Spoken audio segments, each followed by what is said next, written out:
Unit 9 is entitled Sectionalism and the Civil War. You all know what the Civil War is. That's what we're pushing toward.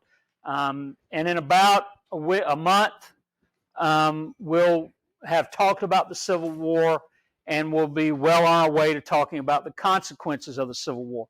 But the Civil War just doesn't happen.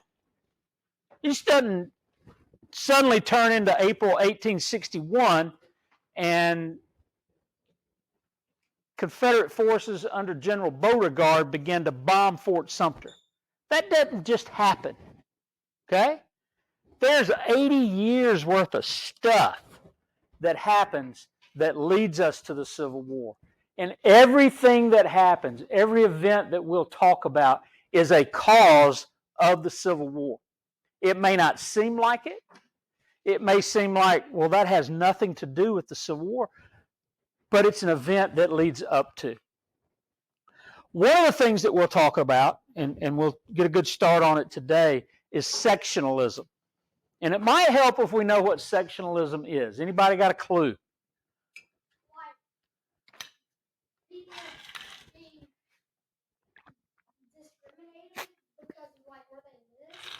Okay, it's not a bad idea. It's not quite what we're looking for, but you're kind of on the right path. Yeah. Okay. Let me ask you this way. How many of you had pizza over the Christmas break? Okay. What shape was it? Was it round? And then it was what? Well, kind of triangular. You got a round edge on the bottom. Okay. So what did we do to that big round pizza? We sectioned it, didn't we? We cut it into slices. We sectioned it. So when we talk about sectionalism in terms of a country, we're talking about dividing that country into sections. And each section thinks it's more important than the other section. Each section thinks that its ideas and its beliefs and its culture are better than the other.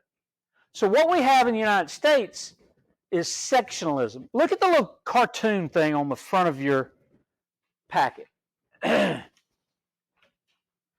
What do you see? Might be a little blurry. 3 dogs being held by who? Uncle Sam. What do those 3 dogs represent? Okay, the North, the South, and the West. The North and the South, pretty easy to figure out, right? But why is there a dog representing the West? Because America, the United States, is expanding westward. And herein lies the problem. What happens to those territories in the West? What happened to those territories in the West that become states? Do they become free states or slave states? So the West literally becomes the rope in a tug of war between the North and the South. Why? Because each thinks their belief, their idea, their culture, their system is better than the other. And they're divided. They've been cut into 2 different sections. And the West is the one being played with. So, got to figure it out. What do? Do we admit Missouri as a free state or as a slave state, or do we use popular sovereignty and let them decide for themselves? Do we let California in as a free state or a slave state or popular? What do? It's a hard decision to make. And each side thinks it's right. And we'll figure out what they did. We'll look at what they did. So all of that is part of what leads up to the Civil War. There are national events that lead up to the Civil War. There's a fight between 2 men in the U.S. Senate that leads up to the Civil War. So we can get that fine as we look at the causes of this great conflict that will ultimately kill. Anybody want to take a guess? What? Okay. let me bring it a little closer to you. Okay, 750,000 people die in the American Civil War.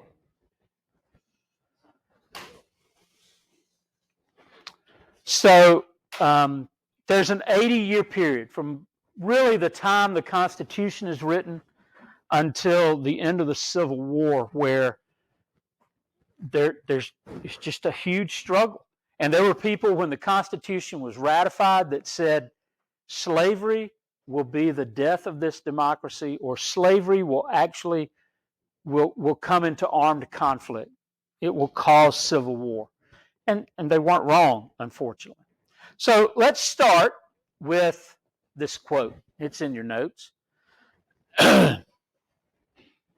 Although the revolution fostered the growth of an anti-slavery movement in the northern states, white Georgia landowners fiercely maintained their commitment to slavery even as the war disrupted the plantation economy.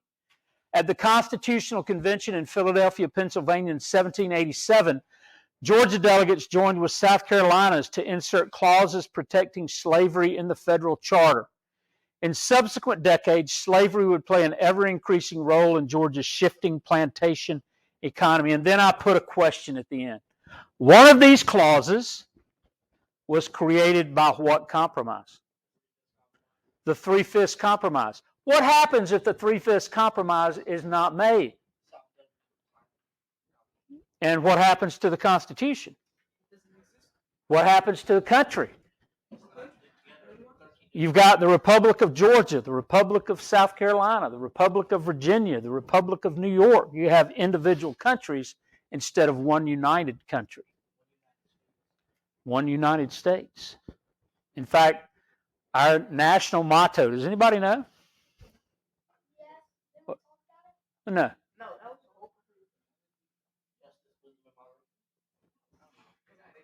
E pluribus unum, which means out of the many, one.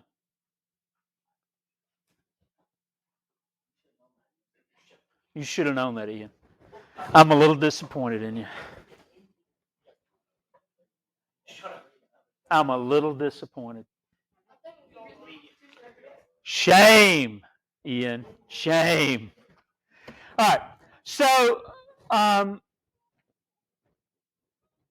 part of the reason I asked that question is just to see if you remembered anything, and you did. It's a good job. But the other reason is to bring up this question. Is compromise a good thing or a bad thing?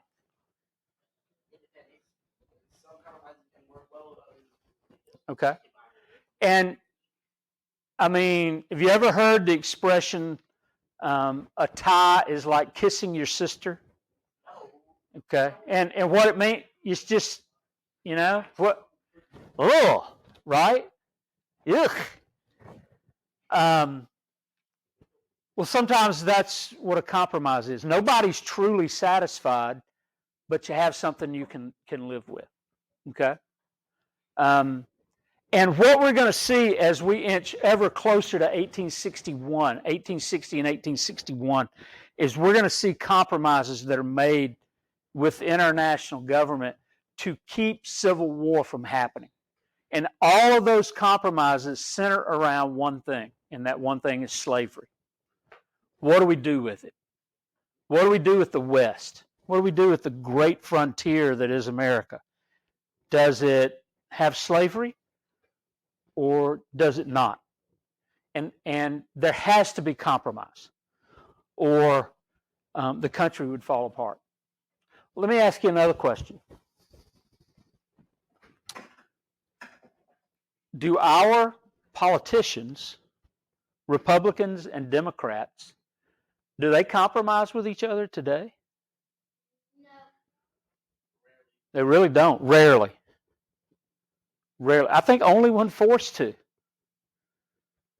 Each side thinks, I'm right, you're wrong, there's no way we can come. And as a result, there's a brokenness to our government. It doesn't work like it should. A democracy is all about compromise. All about compromise. And if you don't make compromises in a democracy, it's like a marriage where you don't make compromises.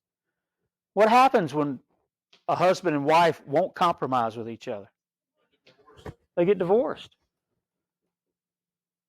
Okay? My wife and I have been married almost 44 with a zero behind it, years. It'll be 40 years in August. Do you think there's been a compromise or two made? Yeah. She's usually right. I usually go, yes, dear, and that's my compromise. Okay? But we just bought a house. We sold our house. We bought another one.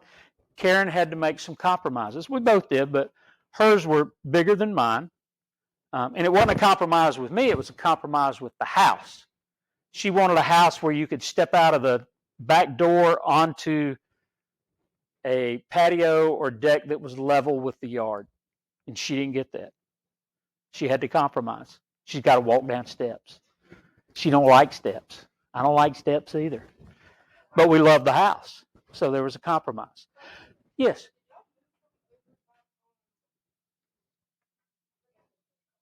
Well, we owned a house out on Kings Road. And then we rented a house in Allenwood for a couple of months. Decided we didn't like that. So we bought a house. So, High Point. You knew that. Huh?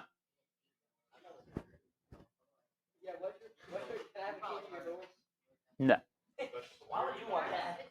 So, we're going to see several different compromises that are made, and they're not bad things, okay? But they just are delaying the inevitable. And the inevitable is the Civil War. So the compromises are good and they're important, but they don't really solve anything.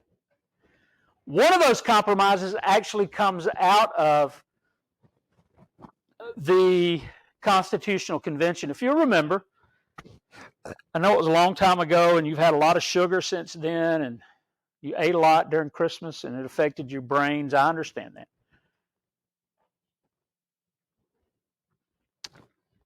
But if you'll remember at the Constitutional Convention, there was the slave trade compromise.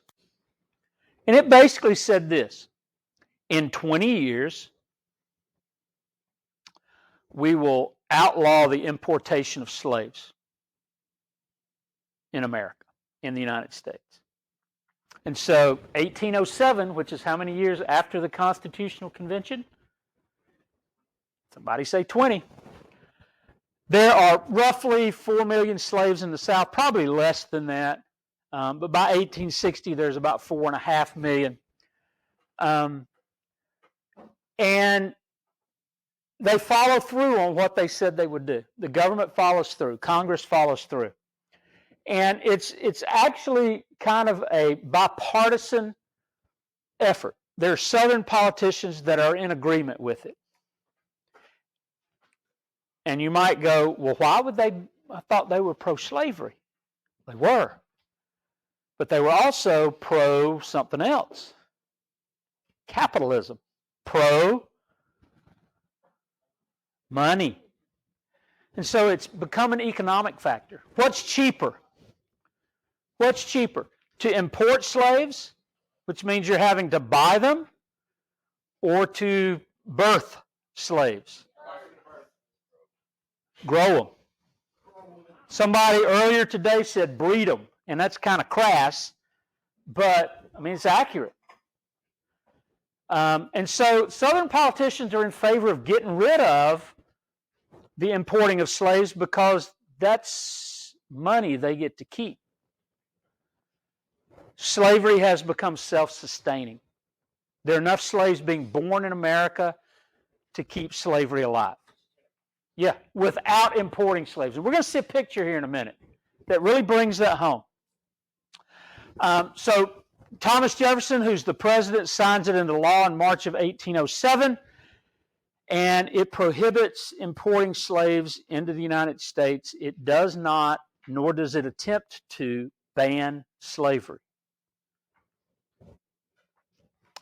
You could still buy and sell slaves in the United States, but it was all internal now. If you went to a slave sale in Virginia, you could take slaves with you, sell them there, you could buy them there, but you just couldn't import. Now, do you think people still imported slaves? They did. They broke the law. And what happened to them when they were caught? You're a bad, bad person. Don't do that. Do you promise not to do that again? Okay. What happened to the slaves, though? They were not released. They were not given their freedom. They were sold into slavery. So a huge injustice is actually being done there. Not a lot. Okay. It effectively does end the slave trade between Africa and the United States. But there is some that still takes place. And in fact, one of the last things we'll talk about before we talk about the Civil War is a slave ship that is captured in Georgia. Yes.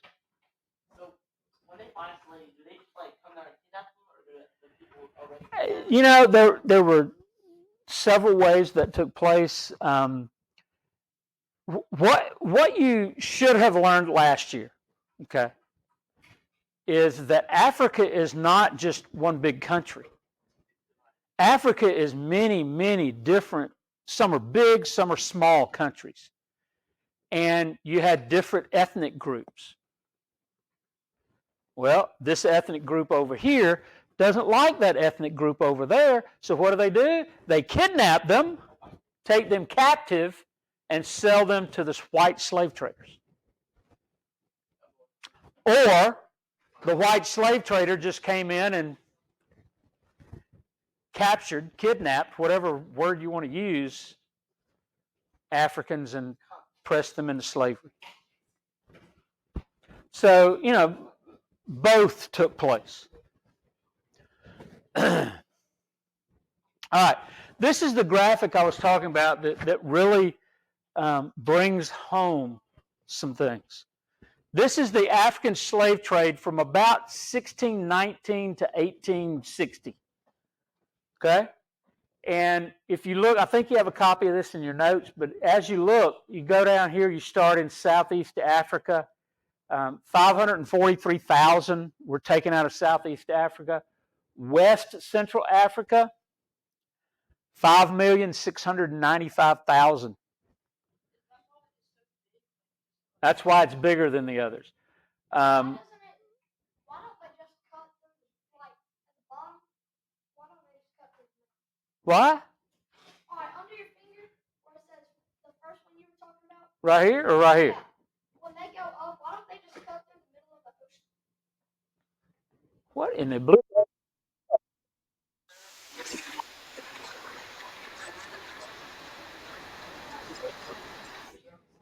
What in the blue blazes are you talking about? Because there are currents in the Atlantic Ocean, right? All right. So 1,595,000, almost 2 million, 1.2 million, 337,000, 389,000, 256,000. No, 756,000. And where do they go? South America and North To the Americas, right? Including not only the continents, but the Caribbean. Okay?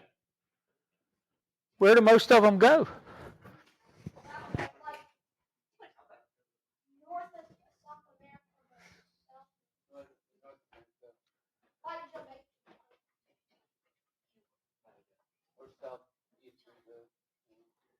Well, you have 2,281,000 who end up in Brazil, 1.5 million in Bahia, 818,000, and you go up, you get a little over almost 2.7 million go to the Caribbean. And look at the United States.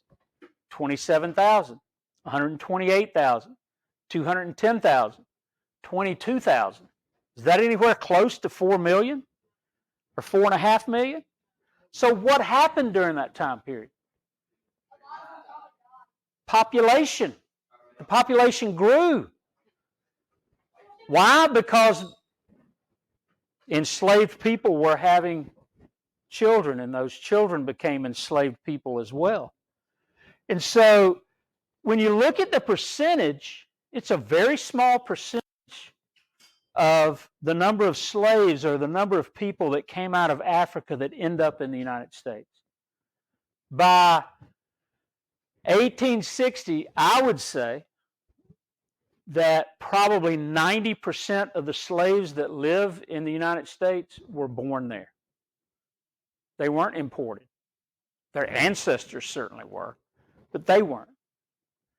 And I think one of the questions that we have to consider is, why do we focus on slavery? Why is that such an issue even for us today as we study history, as we study U.S. history? Why is slavery in America such an issue?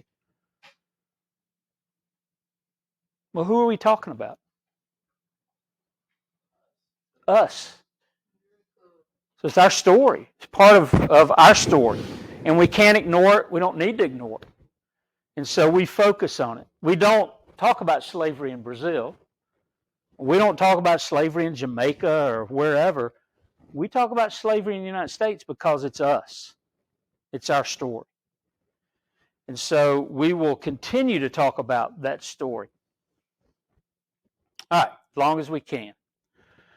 All right, so what happens to the U.S.? It drifts apart.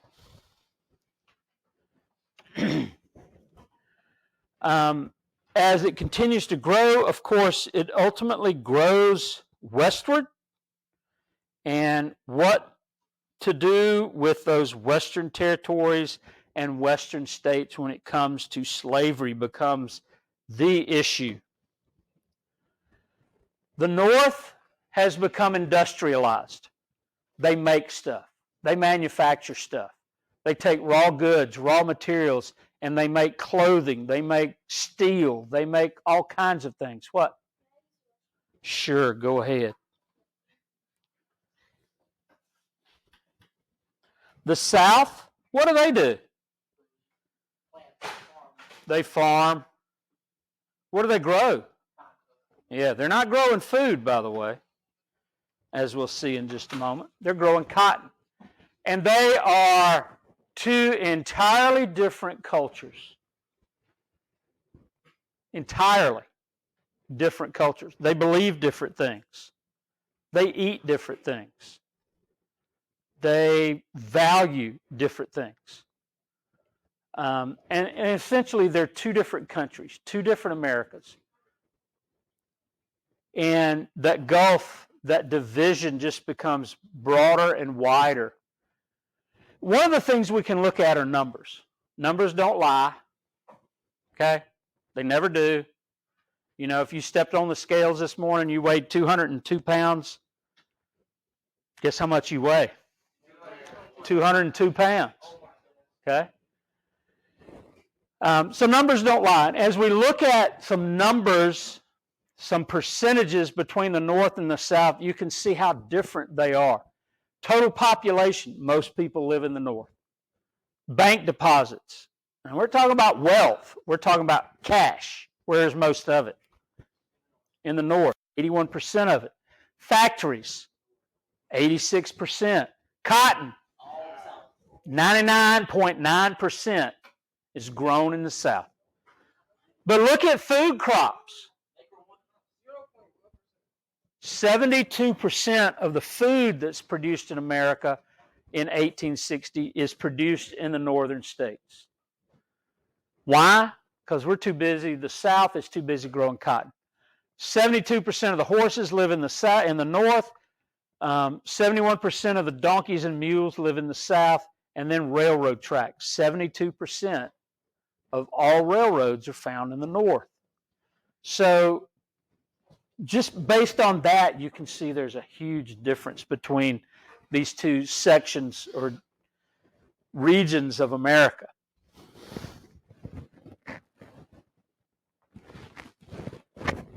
All right, had to see if that was still working. All right, so let's look at some of those differences. There are cultural differences. There are economic differences. The North is an industrial region. The South is an agrarian region. Their economies are different.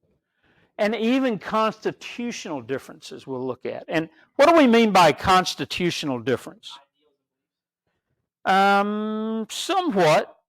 What does the judicial branch of government do? They interpret law. They interpret this, the Constitution. So constitutional differences would be the different ways that people interpret the Constitution. The Second Amendment, for example. What is the Second Amendment? Right to bear arms. Some people claim that gives me the right to carry my pistol wherever I want to carry my pistol. Okay? And even in Georgia, you don't even have to have a permit anymore. Yeah. What about a shotgun? It's got to be a legal firearm. Okay? And then there are other people that say, well, no, that's not what the Founding Fathers meant. You know, and we've advanced and changed and evolved as a society, so people don't need firearms anymore. So that's not really what the Founding Fathers meant. They were talking more about the National Guard. Okay? Just different ways people interpret the Constitution. Yes? Okay, so there's a pistol that you can load 14 into it, like a shotgun shell, Mm-hmm. and a pistol round. Is that still count as? That's a legal pistol, yes. My mom got the judge's shotgun. All right. Sorry I brought it up. So, one of the big differences, and it is a cultural and economic difference, is slavery itself. The cotton gin is invented by Eli Whitney in the late 1790s, mid-1790s, and cotton production and cotton profit increase tremendously. Overnight, literally overnight, cotton becomes the most important crop in the South. And in fact, by 1860, it is the number one export in the United States. Yes.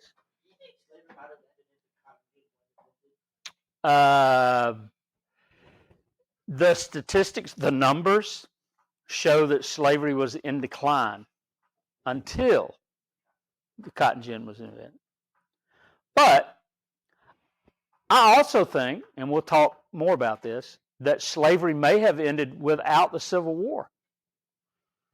Because in the early 1900s, there was a little bug that came about called the cotton or the boll weevil. And it literally destroyed the southern cotton crop. Not for 1 year, but for many years. So I think slavery may have ended then anyway.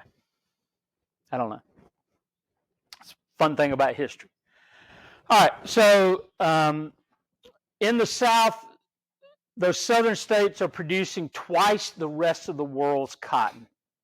So that kind of gives you an idea of how much cotton is coming out of places like Georgia and Alabama and Mississippi. Georgia, by 1860, is producing about 15% of the cotton produced in the United States, which makes it either number one or number two. I think it was number two.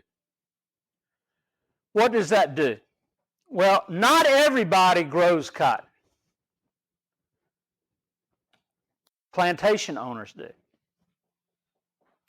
And they become wealthy because of cotton. And when they become wealthy, they go out and they buy more land. And what do they do with that land? They plant cotton. And when they plant cotton, they make money. And what do they do with that money? They buy more land and they buy more slaves and they produce more cotton and they buy more land and buy more slaves. So what happens is these wealthy plantation owners are buying up all the land. And people like my great-grandfather, notice what I said, great-grandfather, who was named Abner W. Perry. He was not 5 feet tall. Even if he could have afforded land, there wouldn't have been any land for him to buy. he would have been what was considered the working poor. He worked, he farmed, not to sell what he was growing, but to provide for his family to live. And so you had a huge disparity. You had about 3% of the population that had probably 90% of the wealth in Georgia. And it was in land and it was in slaves. Georgia, I think it was Georgia, had more millionaires than, I know it was the South, had more millionaires than any other part of the world before the Civil War. So there's a lot of wealth. They're planting cotton, but they're not growing food. And in fact, Georgia has to import food to feed its population. Civil War breaks out, 1861. All these plantation owners go, yes, go out there and fight, and we will grow food to feed you. And guess what? They didn't grow food. In fact, they planted more and more cotton. And so William Sherman comes through here in November of 1864, and he doesn't find a people that are fat and happy. He finds a people that are starving, literally starving, because there's no food. And what was here, he took with him. So there was even less after he left. Yep, sure did. And you know why he did it? Yeah. You want to stop an army, you get the people at home against the war. And he did that. Knew exactly what he was doing, too. So, this is kind of a funny thing. People live in cotton houses. This was written by a newspaper reporter about the South during the antebellum period. Now, are they literal cotton houses built up? No, they're houses that were bought with cotton money, right? So people live in cotton houses and ride in cotton carriages. They buy cotton, sell cotton, think cotton, eat cotton, drink cotton, and dream cotton. They marry cotton wives, and unto them are born cotton children. In enumerating the charms of a fair widow, they begin by saying she makes so many bales of cotton. Cotton was the great staple, sum, and substance of life for Georgia planters. Notice the last two words. Georgia what? Okay, plantation owners. Not the average, ordinary person. Not people like we would be. Okay? Not people like my great-grandfather. By the way, there's my father, there's my grandfather, and there's my great-grandfather. How many generations is that? It's 3. That wasn't that long ago when you start talking about generations. And I'll talk more about my great-grandfather later. Okay, so the South's dependence on cotton grows, and as it grows, so does its dependence on slavery. And at the same time, it is a cotton-based economy. It is a slave-based economy. And I can tell you one thing about slave-based economies, and you can go back and look at history. Every slave-based economy that has existed has fallen. And I think they always will, because you can't sustain it. You might for a while, but it's eventually going to fail. Yeah. And so think about this. You know, it's picking season, it's harvest time. You're an enslaved person, and this is your life from sunup till sundown. Then you get up and you do it all again the next day. And it's not like, I don't feel good, I don't want to do this today. You don't have any choice. All right. By the 1800s, by the middle of the 1800s, but we could probably go even earlier than that, slavery is the most controversial issue in the United States. And if we wanted something to compare it to today, we might choose abortion and immigration. Abortion in the 20th century, immigration in the 21st century. Nobody would even be talking about those if slavery were still an issue. It was that big. It was the issue. It was in the newspapers. People preached about it. People talked about it. People fought about it. It was that big of an issue. So what we see here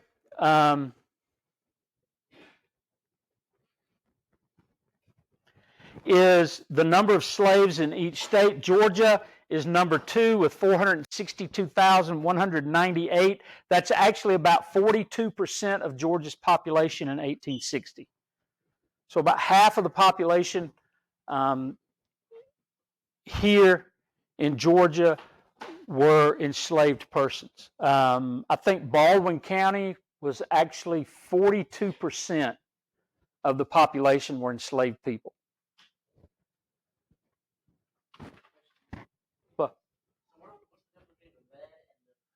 Well, I don't like the map because the pink or the red have apologized for slavery, and the pink has not. A whole state of apologize. Yeah, well, I get it. I understand it. But anyway. All right. This is, I think this is actually in your notes as well. It's the census of, I think it's 1830. Really can't tell, 1830 and 1860. And it shows the slave population, but a slave counted only what? 3/5 of a person. So from this, there's some neat things we can do. We'll kind of look and see what the percentage was, yada, yada, yada. We'll pick up that tomorrow.